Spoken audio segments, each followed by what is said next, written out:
She walked back to the first kitchen garden she had entered and found the old man digging there. She went and stood beside him and watched him a few moments in her cold little way. He took no notice of her. So at last she spoke to him. "I've been to the other gardens," she said. "There was nothing to prevent thee," he answered crustily. "I went into the orchard." "There was no dog at the door to bite thee," he answered. "There was no door into the other garden," said Mary. "What garden?" he said in a rough voice, stopping his digging for a moment. "The one on the other side of the wall," answered Mistress Mary. "There are trees there. I saw the tops of them. A bird with a red breast was sitting on one of them, and he sang." To her surprise, the surly old weather-beaten face actually changed its expression. A slow smile spread over it, and the gardener looked quite different. It made her think that it was curious how much nicer a person looked when he smiled. She had not thought of it before. He turned about to the orchard side of the garden and began to whistle. A low, soft whistle. She could not understand how such a surly man could make such a coaxing sound. Almost the next moment, a wonderful thing happened. She heard a soft little rushing flight through the air, and it was the bird with the red breast flying to him, and he actually alighted the big clod of earth quite near to the gardener's foot. "Here he is," chuckled the old man, and then he spoke to the bird as if he were speaking to a child. "Where's thee been, the cheeky little beggar?" he said. "I've not seen thee before today.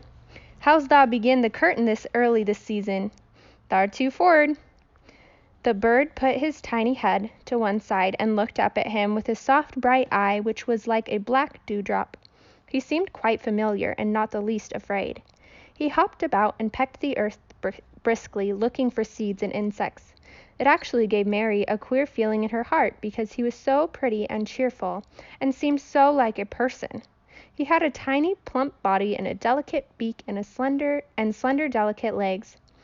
"Will he always come when you call him?" she asked almost in a whisper. "Aye, that he will. I've known him ever since he was a fledgling. He come out of the nest in the other gardens, and when he flew over the walls he was too weak to fly back for a few days, and we got friendly. When he went over the wall again, the rest of the brood was gone, and he was lonely, and he came back to me." "What kind of bird is he?" Mary asked. "Doesn't thou know? He's a robin redbreast, and they're the friendliest, curious birds alive. They're almost as friendly as dogs, if you know how to get on with 'em. Watch him pecking about and looking around at us now and again. He knows we're talking about him." It was the queerest thing in the world to see the old fellow. He looked at the plump little scarlet waistcoated bird as if he were both proud and fond of him. "He's a conceited one," he chuckled. "He likes to hear folks talk about him. And curious. Bless me, there never was like a curiosity,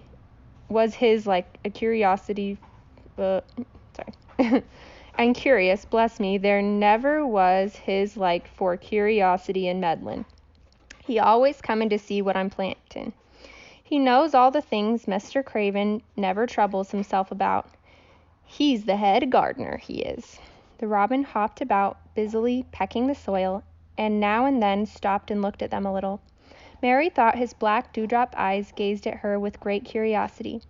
It really seemed as if he were finding out all about her. The queer feeling in her heart increased. "Where did the rest of the brood fly to?" she asked. "There's no knowin'. The old ones turn 'em out in their nest and make 'em fly, and they're scattered before you know it.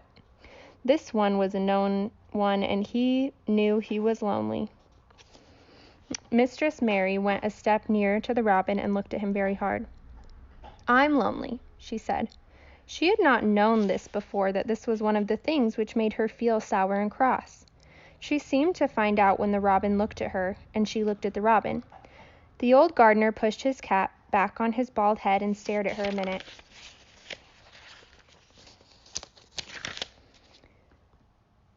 "Art thou the little wench from Windia?" he asked. Mary nodded.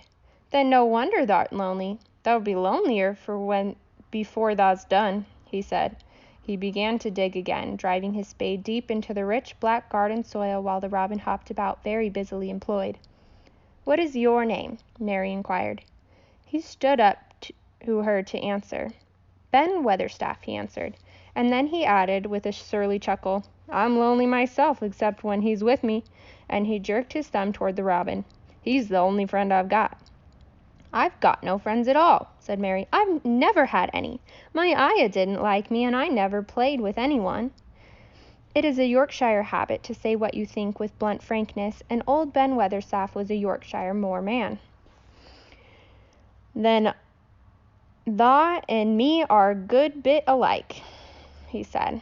We was wove out of the same cloth. We're neither of us good-looking, and we're both as sour as we look. We've got the same nasty tempers, both of us, I'll warrant. This was plain speaking, and Mary Lennox had never heard the truth about herself in her life. Native servants always salaamed and submitted to you whatever you did. She had never thought much about her looks, but she wondered if she was as unattractive as Ben Weatherstaff. And she also wondered if she looked as sour as he had looked before the robin came. She actually began to wonder if she was also nasty-tempered. She felt uncomfortable. Suddenly, a clear rippling sound broke out near her, and she turned around. She was standing a few feet from an young apple tree, and the robin had flown onto one of its branches, and had burst into a scrap of song. Ben Weatherstaff laughed outright. What did he do that for? Asked Mary. He's made up his mind to make friends with thee, replied Ben. Dang me if he hasn't took a fancy to thee. To me, said Mary, as she moved toward the little tree softly and looked up. Would you make friends with me? She said to the robin, just as if she was speaking to a person. Would you? And she did not say it either in her hard little voice or in her imperious Indian voice, but in a tone soft and eager and coaxing, that Ben Weatherstaff was as surprised as she had been when she heard him whistle. Why, he cried out, thou said that as nice and human as if thou was a real child instead of a sharp old woman. Thou said it almost like Dickens talks to his wild things on the morn. Do you know Dickon? Mary asked, turning round in rather of a hurry. Everybody knows him. Dickens wandering about everywhere. The very blackberries and heatherbells knows him. I warrant the foxes show him where the cub lies, and the skylarks doesn't hide their nests from him. Mary would have liked to ask some more questions. She was almost as curious about Dickon as she was about the deserted garden. But just in that moment, the robin, who had ended his song, gave a shake of his wings, spread them, and flew away. He had made his visit and had other things to do.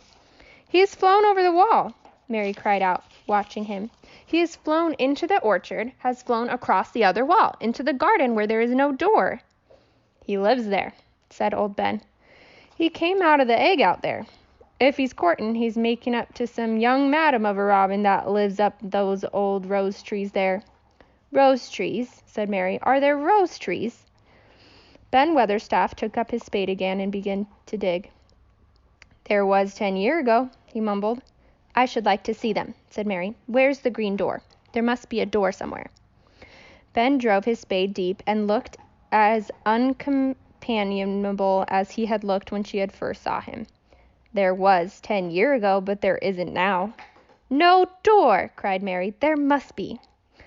None as anyone can find, and none as anyone's business. Don't you be a meddlesome wench and poke your nose where it's not cause to go. Here I must go on with my work. Get on and play you. I've no more time. And he actually stopped digging, threw his spade over his shoulder, and walked off without even glancing at her or saying goodbye. And that's the end of that chapter.